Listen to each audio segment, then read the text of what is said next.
Les matins de France Culture, 7h-9h, Guillaume Erner. Les électeurs des 35 000 communes françaises seront appelés aux urnes les 15 et 22 mars prochains à l'occasion des élections municipales. Et si c'était à l'échelon local que se jouait le renouveau démocratique, pour en parler, je suis en compagnie de la géographe et géopolitologue, directrice de la revue Hérodote, Béatrice Gibelin. Bonjour Béatrice Gibelin. J'ai sous les yeux d'ailleurs le numéro du troisième trimestre 2018 de la revue Hérodote, La France demain. Tel est le titre de cette revue. Mais tout d'abord, peut-être une réaction à la revue de presse internationale et ce qu'a dit Marie-Pierre Véraud au sujet de l'Irlande. Je pense que c'est tout à fait important de voir le Sinn Féin arriver avec un quart des voix, juste après le Brexit. Derrière, c'est pas étonnant que le Sinn Féin et Gerry Adams relancent la réunification de l'île. C'est effectivement le grand projet géopolitique d'une grande partie des Irlandais. La puissance qu'a pu avoir le parti, le fameux DUP, c'est-à-dire ce parti très soucieux de rester unioniste avec le Royaume-Uni, n'avait son pouvoir que parce qu'il faisait la majorité de Theresa May. Donc il faisait monter les enchères considérablement. Mais il ne faut pas oublier que 62% des Irlandais du Nord ont voté pour rester dans l'Union européenne. De la même façon que les Irlandais du Sud ont voté très largement pour rester dans l'Union européenne. Et maintenant que la frontière, de fait, va se trouver entre l'île d'Irlande et la Grande-Bretagne, des conditions, y compris dans les représentations, si vous voulez, l'idée de refaire un ensemble est tout à fait prégnante. Je pense que c'est un signe fort. Alors maintenant, comment le Sinn Féin va négocier, parce qu'effectivement, il n'a présenté que 42, si j'ai bien compris, candidats. Comment il va négocier ça va prendre un peu de temps, mais c'est pas forcément l'Écosse qui va quitter la Grande-Bretagne, mais ça risque fort d'être l'Irlande du Nord qui rejoigne un jour l'Irlande. Et alors, dernière question là-dessus, avec quelles conséquences selon vous, Béatrice Gibelin ? Je pense que ce sera la fin d'une sorte d'anomalie coloniale, parce qu'il ne faut pas oublier que c'est la Grande-Bretagne qui a colonisé l'Irlande, qui a fait ses gammes sur la colonisation avant de prendre le grand large pour créer l'Empire britannique, et qu'un certain nombre d'Irlandais, tout au moins historiens, se souviennent très bien de la dure colonisation exercée par les Britanniques, que l'Irlande redevienne une île à part entière et faire un pays uni, me semble dans l'ordre des choses. Retour en France avec les municipales, puisqu'on va beaucoup s'intéresser cette semaine aux municipales sur France Culture. Et si vous deviez dresser un bilan du début de cette campagne des municipales, Béatrice Gibelin, avec ce qui va suivre et les forces en présence, que diriez-vous ? Qu'elle démarre de façon un peu brouillonne et un peu poussive. On est quand même maintenant à un mois du premier tour. Le paysage reste un peu brouillé. On va simplement parler de la République en marche. Bon, des candidats à part entière, oui, mais des candidats qui sont sur des listes de gauche ou centre-gauche, oui, et puis des candidats qui sont sur des listes de centre-droit aussi. C'est-à-dire qu'on navigue à vue à peu près, on va dire avec pragmatisme, si à la suite des résultats des européennes, où ils avaient fait un bon résultat, parce que c'est des élections de mi-mandat aux européennes qui sont un peu des élections des fouloirs parfois. La République en marche était quand même arrivée après le Rassemblement national. Oui, mais à la marge, vraiment pas loin derrière. Bon, pas loin derrière. Donc, c'était quand même on peut considérer un bon résultat. Et dans un certain nombre de villes, ils pouvaient se dire ça va être dans la poche l'année prochaine au municipal. C'est visiblement pas le cas. Bon. Donc, après, j'allais dire, une certaine forme d'euphorie qu'on a pu avoir. On voit bien on rabat beaucoup la voilure. On attend quoi ? 10 000 élus de conseillers municipaux, il y en a 500 000, donc on pourra bien en trouver 10 000 pour LRM. Et à ce moment-là, ils pourront peut-être dire, voyez, on a atteint notre objectif. Oui, mais quand l'objectif est très très bas, il est plus facile à atteindre que quand on veut conquérir Paris, quand on veut conquérir Bordeaux, quand on veut conquérir une grande métropole. Donc de ce côté-là, visiblement, le parti d'Emmanuel Macron on pourra difficilement dire qu'ils ont réussi leur ancrage local, puisque c'est comme ça qu'on l'exprime, à la suite de ces municipales. Mais enfin bon, la campagne n'est pas jouée. Surtout que ça va se faire aussi avec une pression sur le débat à l'Assemblée, sur la loi sur les retraites. Ça va peser quand même lourd. Comment expliquez-vous ce qui pourrait représenter une contre-performance si cela s'affirme et si effectivement La République En Marche n'a pas les résultats escomptés, Béatrice Gibelin? Ce sont des élections locales, hein. On aura tendance à, comme elles s'occupent sur l'ensemble du territoire national, on aura tendance à lui donner une interprétation nationale. Mais je pense qu'il ne faut pas oublier vraiment les configurations locales qui pèsent lourd, qui sont vraiment extrêmement importantes. Il y aura toujours une partie des électeurs, peut-être moins insérés dans une vie locale ou arrivés plus récemment dans une ville ou autre, pour faire un vote sanction. Mais d'abord, on vote pour les intérêts de sa ville et pour ses propres intérêts. Donc ça sera de toute façon une interprétation qu'il faudra faire avec prudence. Ce qui fera aussi intéressant à regarder, ça va être l'abstention. Est-ce qu'on va encore passer un palier, une étape dans l'abstention? C'était quoi, 36%, je crois, l'abstention au municipal en 2014. C'était l'une des plus fortes. C'est un moment qu'on est au-dessus de 30%. Mais comme on dit toujours que ce sont des élections auxquelles les Français sont très attachés, parce que c'est l'élection de leur maire et que ça les concerne, l'élu de proximité, si on a là encore une montée de l'abstention, ça voudra bien dire qu'on est quand même sur une distance. Ça se distance, ce lien très très proche. Ce qui pose à ce moment-là, d'ailleurs, de façon intéressante, peut-être la prise de conscience qu'une grande partie des décisions, c'est plus tellement le maire qui va les tenir, mais c'est l'intercommunalité. Et je pense que ces élections doivent poser le problème de comment on élit les représentants à l'intercommunalité. On a sur les listes, c'est indiqué, les noms de ceux qui seront aussi conseillers à l'intercommunalité. Mais les électeurs, je ne suis pas sûre qu'ils perçoivent bien forcément l'enjeu de cela. Et si on fait une enquête sur qu'est-ce que fait l'intercommunalité, à quoi sert l'intercommunalité, les choses restent quand même extrêmement floues, dans la mesure où le maire est quand même quelqu'un qui garde un pouvoir très, très, très important. C'est quand même quelqu'un qui peut peser. Alors évidemment, dans une petite commune, sa marge de manœuvre est étroite, mais une grande personnalité à la tête d'une métropole ou d'une grosse agglomération, c'est quelqu'un qui pèse lourd.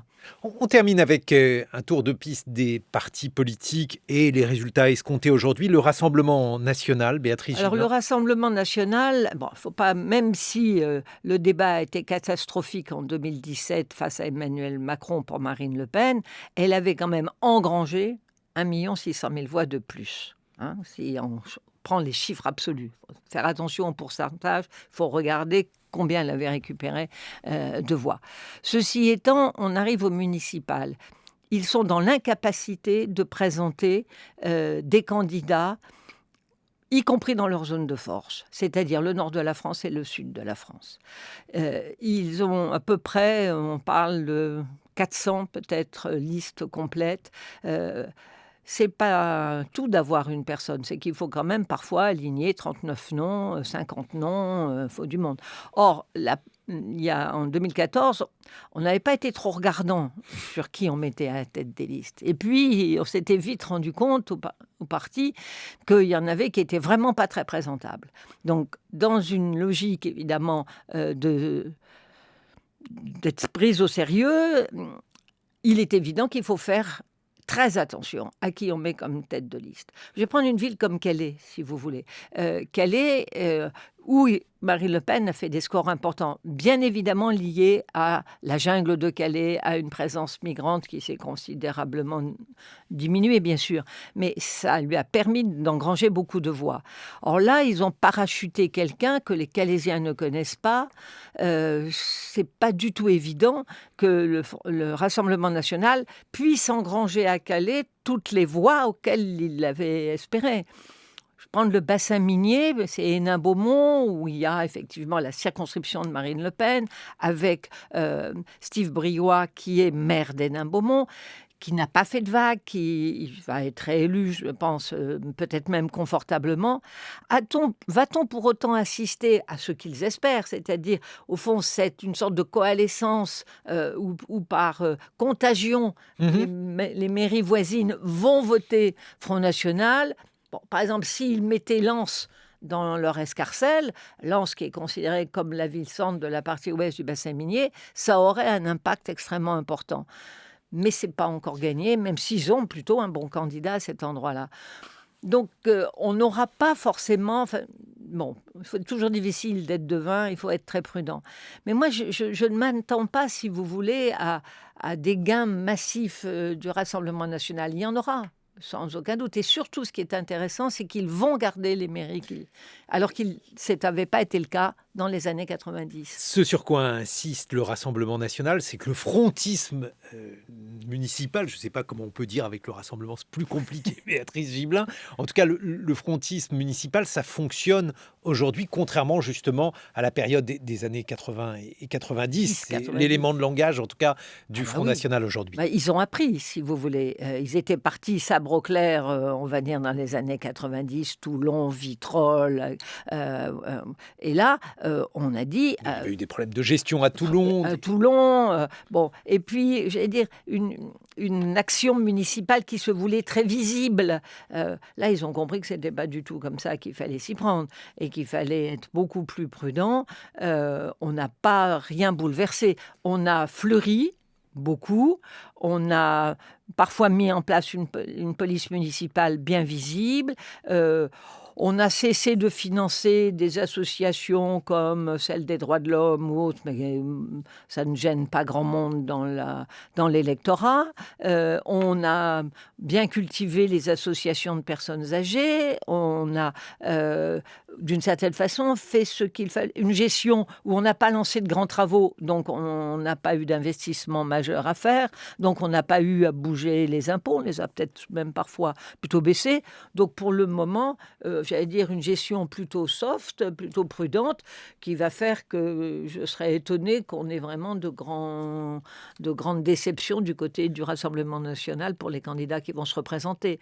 Mais j'ai du mal à voir une très très forte poussée locale, ce qui est préoccupant d'une certaine façon pour eux, parce que ça fait maintenant 40 ans qu'ils sont vraiment dans le paysage politique, et c'est long à se concrétiser. On s'étonne de La République En Marche qui n'aura pas forcément un ancrage local très puissant, mais enfin, ça fait 2 ans qu'ils sont dans le paysage politique contre le Front National, pour lequel ça fait plus de 40 ans.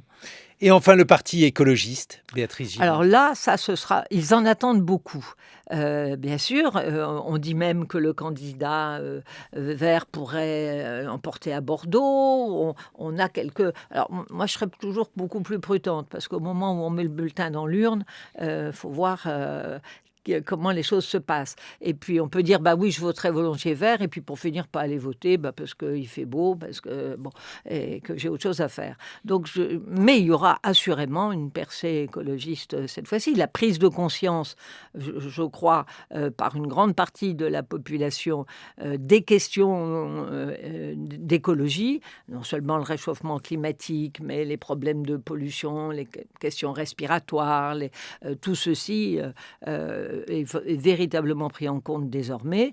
Et s'il y a de bons candidats, avec des campagnes qui se tiennent, on aura une percée. De là à gagner Paris, Nantes, Grenoble, ils vont garder Grenoble, Bordeaux ou Nancy ou Strasbourg, là, je demanderai à voir. Est-ce que le parti écologiste pourrait profiter d'un clivage partisan de plus en plus mal en point ? Je ne sais pas si vous êtes d'accord avec ça, Béatrice Gibelin. Oui, sans doute, mais c'est surtout qu'il va intéresser un électorat jeune qui ne se retrouvait ni dans le Parti social-démocrate, si vous voulez, ni dans la gauche, ni dans la droite, et qui du coup se désintéresse se désintéresser un peu des élections. Alors que là, sur l'écologie, on voit bien que c'est quand même un public jeune qui est soucieux d'écologie, investi dans les associations militantes. Il n'y en a pas encore tant que ça, mais il y en a. Et je pense que pour eux, aller voter pour un candidat écologie, c'est espérer vraiment voir des choses changer dans la gestion municipale. Ce que vous voulez, c'est les jeunes qui font du vélo, c'est quand même pas les plus vieux ou qui font de la trottinette. Donc les pistes cyclables ou les parents avec des jeunes enfants sur le verdissement, plus de parcs, tout ça, c'est des choses qui jouent sur des électeurs. Seulement, la proportion de ceux qui vont surtout voter, c'est surtout les personnes âgées. Donc, est-ce que l'électorat plus jeune va être attiré par les campagnes menées par ELV, c'est tout à fait possible. Il a été beaucoup question également de nuançage. On a appris ce terme, la question donc du clivage droite-gauche. Vous soupirez, Béatrice Gibelin. Pourquoi ? Parce que, je veux dire, mais quelle idée, qu'est-ce qui a pu donner une idée pareille à Castaner, quoi. 9000, c'est ça, hein, c'était 9000 habitants, et en dessous, voilà, il n'y avait plus de couleur politique. C'était C'est vraiment... pas peut-être la politique ? Pardon ? Peut-être que c'est la politique qui lui a donné ce type d'idée ? Oui, mais c'est grave à ce moment-là, c'est grave, parce que c'est pas parce qu'il a tué le thermomètre qu'il a plus de fièvre. Enfin, tout ça n'a pas grand sens. Bon, heureusement, on est revenu à des choses beaucoup plus raisonnables, c'est-à-dire 3500. C'est vrai que dans des tas de petites communes, c'est la personne qu'on connaît et elle n'est pas forcément de droite et de gauche. À ceci près que quand elle va être dans une intercommunalité, elle va se retrouver avec des majorités, puis elle va faire des choix qui seront peut-être plus à droite ou plus à gauche. Parce qu'il faut quand même toujours un peu se méfier de cette représentation qu'il n'y a que des décisions techniques à prendre et que de ce fait, elles sont rationnelles. Non, les décisions sont politiques, bien sûr. À partir du moment où vous avez des choix à faire, c'est d'abord politique avant d'être technique. Donc non, il y a toujours une couleur politique et au moins, tenons-les jusqu'à 3500 habitants. Comment voyez-vous l'avenir du clivage droite-gauche pour les municipales ? Et puis, au-delà, la manière dont la vieille politique est aujourd'hui présente. Je dis vieille politique parce qu'on a bien souvent opposé le nouveau monde qui serait le monde d'Emmanuel Macron avec l'ancien monde, celui du clivage traditionnel droite-gauche. Béatrice Gibelin. Écoutez, moi j'ai tendance à trouver que le nouveau monde, il a quand même quelques ressemblances avec l'ancien. Quand on est en train d'essayer de voir avec qui on va aller s'associer, quel arrangement on va faire, quelles alliances on peut faire. Je ne porte pas un jugement négatif là-dessus. Hein. C'est simplement qu'on se rend compte d'un rapport de force et on essaye de le négocier au mieux. Bon, c'est ce qui est en train de se passer. Alors, ce qu'on va voir peut-être, c'est que au fond, à l'échelle, au niveau local, le Parti socialiste n'est peut-être pas complètement laminé. Il y a des gens qui ont bien travaillé, qui ont fait leur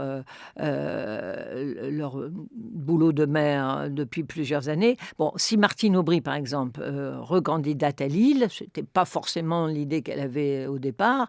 Mais c'est parce qu'elle ne veut pas laisser la place à quelqu'un avec lequel elle a travaillé, mais qui était sa directrice de cabinet et qui est passé chez La République En Marche. Non, c'est laisser cette ville, cette métropole symboliquement à gauche, toujours à gauche, donc avec un ancrage important. Donc on va voir, je pense, à Nantes, ça risque aussi de rester socialiste. Madame Trautmann, qu'on appelle en secours à Strasbourg, c'est aussi cette raison-là. On aura la même chose à droite, c'est-à-dire des gens bien ancrés et qui garderont évidemment préserveront, je veux dire, leur place. Donc l'ancien monde au municipal, il va avoir quelques résistances. Béatrice Gibelin, on se retrouve dans quelques instants pour continuer d'évoquer ces élections municipales. Je rappelle le titre de l'un des numéros de la revue de géographie et de géopolitique Hérodote que vous dirigez, La France demain. Eh bien, c'est de La France demain dont nous allons parler. Puis on va parler aussi d'un petit village saillant, un petit village drômois qui tente une expérience de démocratie participative au municipal. Nous serons en compagnie de Maude Dugrand qui a produit une étude et un livre au sujet de cette petite ville. 7h-9h, Les matins de France Culture, Guillaume Erner. On continue d'évoquer les municipales avec vous, Béatrice Gibelin. Vous êtes géographe, politologue et directrice de la revue Hérodote. Une réaction à ce que vient de dire Frédéric Saïs. Oui, on peut comprendre les militants, car dans la durée, c'est eux qui font, j'allais dire, le travail, les réunions de section. C'est ardu le travail de militant. Il y faut beaucoup de constance, il y faut beaucoup d'engagement. Moi, j'ai un grand respect pour ces militants. C'est des soirées, c'est des marchés qu'on fait tout au long de l'année, c'est des discussions qu'on a. On fait venir des gens pour qu'ils vous expliquent des choses et qu'on comprenne mieux. Il y a tout un travail de fond qui est fait. Donc on peut comprendre qu'ils soient un peu déçus de ne jamais être dans la lumière et que tout d'un coup on arrive quelqu'un qui justement, parce qu'il est d'une minorité visible, parce qu'il a un réseau qui sera utile dans tel type d'arrondissement, puisque vous avez parlé de Paris, va faire qu'il il va arriver comme ça, tête de liste, et puis tout le travail qui a été fait... C'est ce qu'on appelle la cuisine politique, Béatrice Oui, Gibelin. c'est ce qu'on appelle la cuisine politique, mais il est évident que pour des militants, ils sont plus si nombreux que ça, et que si vous les écœurez, Ça, c'est un autre ils problème. vont pas bien faire campagne, ils n'auront pas le courage d'aller distribuer les tracts, monter les réunions d'appartements, monter les escaliers, etc. Parce que c'est pas la personnalité qui sera arrivée là-haut, qui n'a aucune habitude de ça, et qui aura le courage de le faire. Donc effectivement, on a, j'allais dire, une saine réaction de militants. Si on veut qu'un parti fonctionne, il faut respecter d'abord les siens. Est-ce que ça veut dire aussi que la mairie de Paris, en particulier aujourd'hui pour le PS, ça a été le cas hier pour d'autres partis, est devenue une sorte de bastion, un dernier lieu où on peut se réfugier, par exemple ? Je sais pas, je parlerai pas forcément de bastion, même si effectivement le PS a gagné cette mairie depuis le début des années 2000. Alors, parce que dans les personnalités qui sont nommées, tête de liste, c'est pas vraiment des gens qui étaient engagés en politique depuis longtemps, où ils ont été engagés un coup à droite, un coup chez les Verts, mais qui sont pas véritablement des gens qui viennent forcément se réfugier là. Donc j'en parlerai pas comme des réfugiés politiques, mais il est sûr quand même qu'être élu à Paris, c'est d'abord s'assurer des revenus qui sont pas négligeables. Vous savez, il faut pas passer, j'allais dire, par-dessus bord ce que représente l'avantage d'être élu, parce qu'à Paris, vous êtes non seulement élu de Paris, mais vous êtes aussi élu du département. Donc ça donne des indemnités qui sont loin d'être négligeable, ce qui explique que être sur la liste bien placée, ça fait effectivement beaucoup de tensions, sachant que entre les deux tours, il y aura nécessairement, je crois, quelques alliances et il faudra laisser la place à quelques autres. Alors donc ça, c'est la question qui se pose à Paris. Et puis, il n'y a pas que Paris en France, il y a aussi des villes, des villages qui parfois ont des expériences municipales un peu particulières. Bonjour Maude Dugrand. Bonjour. Vous venez de faire paraître La Petite République de Saillant, une expérience de démocratie participative. C'est un livre publié aux éditions du Rouergue. Il faut nous expliquer ce qui s'est passé à Saillant, qui est un petit village au bord de la rivière Drôme. Eh bien, d'abord, je voudrais dire qu'il s'est passé qu'il y a eu une révolte contre une décision jugée arbitraire par l'ancien maire qui acceptait l'implantation d'un supermarché à l'extérieur du village. Et les habitants se sont mobilisés pendant 1 an et demi contre ce projet qu'ils avaient jugé arbitraire et surtout décidé sans concertation. Mmh. Et à l'issue de cette bataille, on était plutôt là du coup en 2013, pas très loin des élections municipales. Du coup, des citoyens se sont dit peut-être qu'on pourrait faire quelque chose au niveau de la mairie. Et ils ont décidé d'organiser d'abord des réunions publiques en affichant l'idée qu'il n'y avait pas de programme ni de candidat préétabli, mais vraiment de faire ce travail avec les habitants. Et 3 réunions publiques organisées par... donc 150 personnes se présentent à la première réunion, organisées par petites tables, par petits groupes. Et pendant ces 3 réunions-là, les habitants, tous, ont pu parler et s'exprimer pour leur village. Du coup, ils ont gagné les élections, qui était quand même une surprise, malgré tout, même s'ils ont gagné dès le premier tour. Et ils se sont attachés à appliquer 3 principes la collégialité, la participation et la transparence. C'est-à-dire, expliquez-nous Alors concrètement, oui, la collégialité, ça veut dire que le maire et la première adjointe fonctionnent et ont fonctionné pendant 6 ans totalement en binôme. Et tous les conseillers municipaux étaient aussi en binôme, voire en trinôme. Alors, leur idée, c'était à la fois d'essayer de lutter contre l'isolement, mais aussi contre l'accaparement du pouvoir.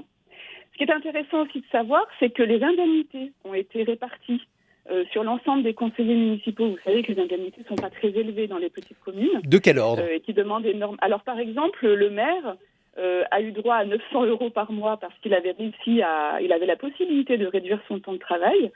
Il y avait 260 € pour les adjoints et 145 € par mois pour les autres conseillers municipaux qui, en général, n'ont pas d'indemnité. En général, c'est réparti entre le maire et les premiers adjoints. Donc, ça paraît pas beaucoup, mais c'est quand même assez important d'un point de vue symbolique. Ce sont des sommes modestes. Et aujourd'hui, bilan d'étape, qu'est-ce qui s'est passé à Saillant, donc cette forme de démocratie participative appliquée à l'échelon municipal? Alors là, c'est dans un petit village. Qu'est-ce que ça a donné, Maud Dugrand? Alors, ça a donné beaucoup de réunions. D'ailleurs, dans le village, certains parlent de bureaucratie participative. Donc ça, c'était les mécontents.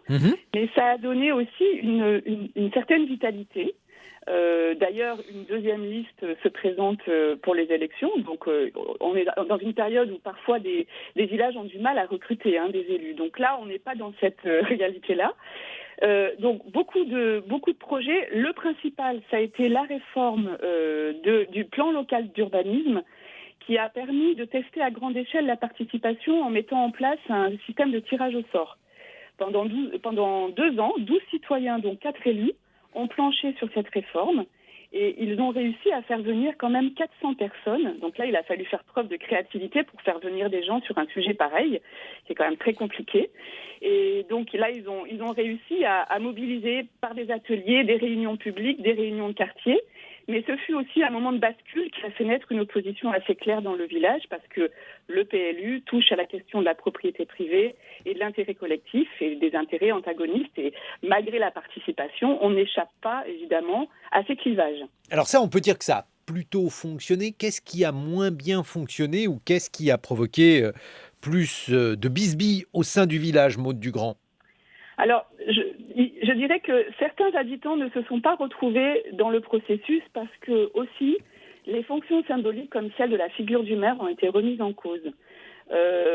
Par exemple, pour un PLU, on était habitué à aller voir son maire pour parler de son terrain. Le maire, il vous connaît, c'est le capital d'autochtonie dont parle Mario Bilela, qui est un sociologue que j'ai interviewé, qui fait sa thèse sur Saillant. Donc là, évidemment, par cette expérimentation, on a renversé la pyramide. Les citoyens sont centrales, ce n'est plus le maire. Donc on change, on sort de la verticalité, on tente l'horizontalité, on perturbe nos fonctions symboliques très fortes encore. Et du coup, on crée une insécurité. Donc ça, je pense que c'est une des raisons pour lesquelles aussi, dans le village, les gens, pas tous, se sont retrouvés dans cette aventure. Alors, ensuite, oui, pardon. Non, je vous en prie, continuez, Maud Dugrand. Et puis la parole, l'accès à la parole. La participation ne doit pas devenir une espèce d'injonction à la participation. Vous devez participer. Je sais que quand j'ai fait l'enquête, des gens, avant même que je leur pose la question, parfois me disaient « je vais pas beaucoup aux réunions » et ils étaient mal à l'aise, ils avaient besoin de se justifier. Je pense que le temps est important et la question de l'accès à la parole aussi. Et il ne faudrait pas que ces processus ou ces collectifs de citoyens reproduisent des schémas d'exclusion sociale. La parole, l'accès à la parole est un marqueur social. On ne s'exprime pas de la même manière quand on a fait des études. Voyez, donc voilà, toutes ces questions, elles restent centrales, quel que soit le mode à inventer. Et alors, ce qui est important, c'est qu'aujourd'hui, donc, dans cette ville de Saillant, cette petite ville, ce village, il y a une autre liste. Mais alors, comment distinguer les deux listes participatives? Quelles sont les spécificités de chacune des deux? Puisqu'elles sont participatives, donc a priori, elles devraient contenir les mêmes propositions, puisqu'il y a les mêmes villageois. Alors, c'est vrai que la liste d'opposition, d'abord, il faut dire qu'elle est née au moment de la réforme du PLU.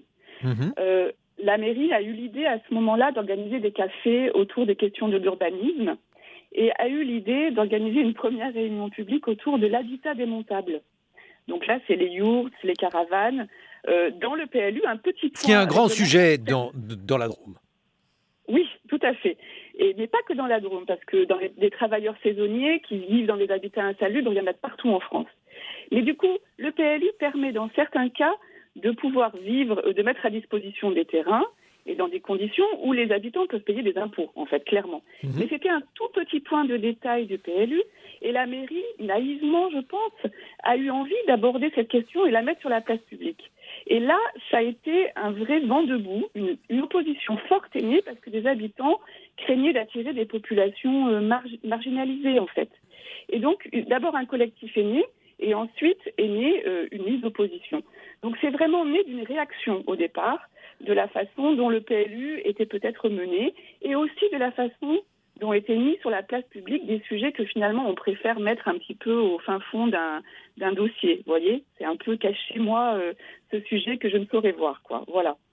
Donc, voilà, au jour d'aujourd'hui, c'est vrai que la liste d'opposition dit on ne va pas revenir en arrière complètement parce qu'il ne rejette pas ce qui s'est passé d'un terme de la participation, mais ils ont aussi pointé une certaine partialité dans les décisions.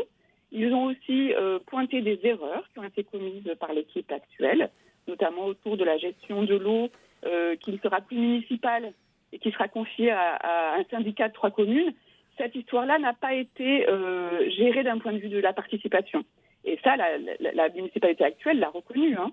Donc là, l'opposition s'est demandé à juste titre pourquoi certains sujets étaient mis en débat tandis que d'autres décisions étaient prises sans concertation. Voilà. Donc là, on est vraiment face à, quelque part, une certaine vitalité, moi je trouve démocratique, parce qu'on est sur des questions de fond. Il y a la méthode qui semble être acceptée, qui va sûrement évoluer. Voilà. Mais là, on se retrouve aussi dans une bataille politique de fond très saine, finalement, où on va aborder des questions de projets de société. Eh bien, voilà. On va faire réagir Béatrice Gibelin. Qu'est-ce que vous en pensez? Alors, bien entendu, c'est une formule qui est aujourd'hui appliquée à un petit village. Il ne s'agit pas de l'universaliser, mais ça témoigne mais d'un c'est certain... pas n'importe quel petit village. Il n'est pas n'importe où. Il se trouve au pied du Vercors, il se trouve dans une Drôme qui est, si je ne me trompe pas, la Drôme protestante, c'est-à-dire que c'est un milieu socio-culturel assez particulier dans lequel la représentation d'une histoire résistante, y compris dans la Seconde Guerre mondiale, si on pense au maquis, est importante. Donc avec un niveau, si vous voulez, de formation et de culture qui est plutôt élevé, avec de surcroît, sans doute, mais je ne connais pas suffisamment bien le lieu, ce qu'on appelle des néo-ruraux qui arrivent avec un capital culturel et intellectuel et qui viennent pour, la beauté des paysages, cet environnement, et puis cette société extrêmement attirante et positive. Donc, ça ne m'étonne pas que c'est dans ce terreau-là qu'a pu naître effectivement cette expérience extrêmement intéressante de démocratie participative. Je ne suis pas sûre que ça puisse se reproduire partout ailleurs. Voilà, c'est ça. Maude Dugrand, votre point de vue là-dessus? Tout à fait, j'en parle, j'ai un chapitre entier dans mon livre consacré au terreau historique et culturel de la vallée de la Drôme, parce que ça y est, on n'est pas un îlot isolé. Nous avons une vallée riche en histoire. D'ailleurs, je ne compte plus le nombre de listes citoyennes qui se présentent aux prochaines élections dans tous les petits villages. Ah, donc ça a essaimé, en fait, aujourd'hui. Absolument. Clairement, dans toute la vallée, là, il y a quasiment tous les villages. La ville de Cré, qui est aujourd'hui administrée par Hervé Mariton, une liste citoyenne vient de se constituer sur le modèle, en tout cas, c'est beaucoup inspiré du modèle de Saillant. Donc voilà, bien sûr, vous avez raison, on est dans une région, historiquement, il y a un terreau, c'est évident, je l'ai trouvé dans les archives et puis je l'ai compris en rencontrant les acteurs du terrain aujourd'hui. C'est vrai aussi qu'ils sont arrivés des nouveaux habitants ces dernières années qui créent un dynamisme, mais qui créent aussi, et c'est pas si simple non plus, dans cette vallée, des frottements et des tensions. Parce que à Saillant, le village était assez homogène, il était constitué de paysans, d'ouvriers dans l'usine de textile et de qu'est-ce que je voulais dire, d'artisans, voilà. Et pendant longtemps, ce sont ces gens-là qui se sont partagés le territoire, les fêtes, les rites. Voilà. Du coup, avec l'arrivée de nouveaux habitants, alors qu'effectivement ont un capital culturel pour certains et évidemment économique aussi, donc ont les moyens d'acheter des maisons. Mais ce qui est intéressant, c'est que beaucoup de jeunes qui viennent, très jeunes, je trouve, et qui viennent s'installer en prenant aussi des risques d'un point de vue économique sur la question de l'emploi. Ça, c'est un truc à étudier, je pense. Il ne faut pas caricaturer non plus les néo-ruraux. Ils font aussi des choix de vie qui les mettent aussi en fragilité. Bon, c'est un autre sujet. Mais c'est vrai que du coup, ces frottements-là sont parfois féconds, mais sont aussi douloureux. Parce que à Saillant, on s'attache depuis là, on est en train de le faire. Saillant est soumis à une pression très forte depuis 2014. Et du coup, ça occulte les récits anciens. Donc beaucoup d'habitants ne se retrouvent pas. Se disent, mais alors avant, on valait rien. Ça veut dire que ça commence aujourd'hui, l'histoire. Alors que non, évidemment, l'histoire du village et l'histoire de la vallée est extrêmement riche. Et particulièrement le terreau protestant est important à évoquer, évidemment. Et depuis le Moyen-Âge, la Révolution française aussi, qui a donné des enfants importants comme des députés Barnave, Archinat. Voilà, bon. Donc il y a effectivement un terreau. Merci Maude Dugrand. La Petite République de Saillant, une expérience de démocratie participative aux éditions du Rouergue. Et on vous retrouve également samedi prochain dans l'émission Politique avec notre camarade Hervé Gardette. Au-delà donc de cette expérience municipale, on voit bien aussi la question à la fois de la participation, la démocratie participative, Béatrice Gibelin, et puis la question de la décentralisation qui apporte plus de pouvoir, ou qui est censée apporter plus de pouvoir à l'échelon local. Vous avez consacré un numéro d'Hérodote notamment à cette question de la participation et de la manière dont la décentralisation était en cours en France. Oui, la décentralisation, je dirais on est resté au milieu du gué, si vous voulez. Il y a eu un élan dans les années 80. Avec le gouvernement de Jean-Pierre Raffarin, il y avait normalement un nouvel acte de la décentralisation qui s'est traduit essentiellement par un renforcement des pouvoirs des départements, plus que par une véritable décentralisation. Je dirais qu'en ce moment, il y a une certaine usure, si vous voulez, de la décentralisation. Et il y a d'autant plus d'usure qu'il y a de plus en plus un appel à l'État. On l'a vu avec les Gilets jaunes, si vous voulez, c'est demander du service public partout, remettre du service public, quelle que soit la densité de population de la France. Une des grandes questions difficiles à gérer de la France et de ses fractures territoriales, c'est bien la faiblesse de la densité de la population dans un grand nombre de nos territoires. Quand vous avez 10 habitants au kilomètre carré dans certains coins, c'est difficile de maintenir les services de proximité. Tout le monde le comprend. En revanche, quand vous avez des densités qui tournent... La moyenne de la France est 110. Mais pour faire 110 en moyenne, on a des zones très très vides et des zones qui sont très très pleines, si vous voulez. À l'intérieur desquelles, il y a aussi des fractures territoriales. Donc il y aurait à repenser effectivement de nouveau la décentralisation. Repenser comment? Eh bien, je pense qu'il faut... est-ce qu'on doit... Et là, ça doit être après consultation des citoyens. Par exemple, on garde une éducation nationale. Est-ce qu'on est prêt à changer ce système-là pour avoir une adaptation plus proche des territoires et au fond, des besoins de la population? En Allemagne, on n'a pas une éducation nationale. C'est organisé au niveau de chaque langue. C'est plutôt quelque chose auquel les Français sont attachés, le fait que l'éducation soit nationale, les diplômes nationaux. Donc, c'est rappel tout de suite à l'État. Donc, c'est l'État qui... à la main, d'une certaine façon. Regardez la réforme du baccalauréat, le fait qu'on ait un pool de sujets, comment on ne va pas avoir tous les mêmes sujets, donc c'est inégal. Enfin, ce qui est quand même un habillage de ce que doit être l'égalité, c'est pas parce que tout le monde a le même sujet qu'on est dans l'égalité. Je veux dire, dans les oraux du bac, tout le monde n'a pas les mêmes sujets et personne ne dit ce genre de choses. Donc, on est très attaché à ce que ce soit l'État. La police, regardez les discussions sur les polices municipales, si elles doivent être armées, pas armées, mais qu'est-ce qu'elles peuvent faire? C'est aussi quelque chose de régalien qu'on veut laisser à l'État. Donc, à la fois, on réclame de la décentralisation, on réclame de la démocratie de proximité, ça veut dire aussi des responsabilités qui vont avec, mais par ailleurs, dès qu'il y a un problème, c'est à l'État qu'on se réfère. Bon, c'est le résultat de notre histoire, c'est l'État qui a fait la nation, et en France, on n'est pas prêt à s'éloigner trop de l'État. Donc, d'une certaine façon, cette décentralisation que des élus appellent, je ne suis pas sûre que la population l'appelle autant, mais que les élus appellent à plus de décentralisation pour mieux agir, pour mieux faire, pour mieux réagir. Est-ce que l'ensemble de nos citoyens y est très favorable ? J'ai quelques doutes là-dessus. Il y a aussi la question du bon niveau de gouvernance. Et on se Mais pose ça, c'est la tarte à la Béatrice crème, le bon niveau de gouvernance. Il n'y a pas un bon niveau de gouvernance. Il y a des niveaux de gouvernance en fonction des problèmes que vous avez à gérer.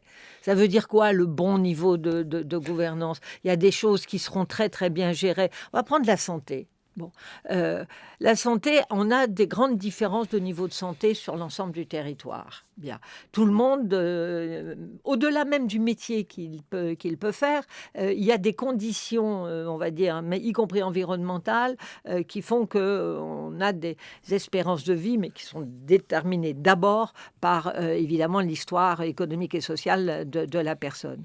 Mais il est bien évident que, je pense le cas du Nord-Pas-de-Calais, que j'ai très bien connu, qui garde des niveaux de santé mauvais. Vraiment mauvais. Bon, il y a une politique spécifique à mettre là, qui n'a rien à voir avec celle qu'on doit faire. Par exemple, la Bretagne s'est considérablement améliorée. Elle avait un niveau de santé... Comment a-t-on fait ?